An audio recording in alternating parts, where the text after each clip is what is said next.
Guys, আজকে আপনাদের মধ্যে একটি ভিডিও নিয়ে আসলাম যে কবুতরের বাচ্চা উঠছে, তো তার বাপ মা খাওয়াইতেছে না, তো তার বাচ্চাগুলোকে আমরা হ্যান্ড ফিডিং করব এবং তাকে দেখা যাক সে বাচ্চা কিনা। তাদের কিছুদিন আগে তাকে এই যে আমাদের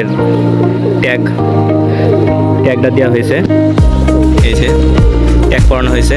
খুব শখের একটি বাচ্চা, ভালো ব্লাড লাইনের, এটি গোল্ডেনের বাচ্চা। তো বাচ্চাটাকে তার বাবা মা খাওয়াচ্ছে না, আমরা আজকে হ্যান্ড ফিডিং করব। তো এখন খাওয়াবো বাচ্চাকে, দেখুন কীভাবে খাওয়াই। এই যে দেখুন কত সুন্দরভাবে খাওয়ানো হচ্ছে বাচ্চাকে। তার বাপ মা এই সিজনে প্রায় 5.5 ঘন্টা ফ্লাই করেছে। খুব ভালো ব্লাড লাইনের বাচ্চা। আমরা বাচ্চাটাকে দেখা যাক বাচ্চাটাকে খাওয়াই আমরা সুস্থ করতে পারি কিনা।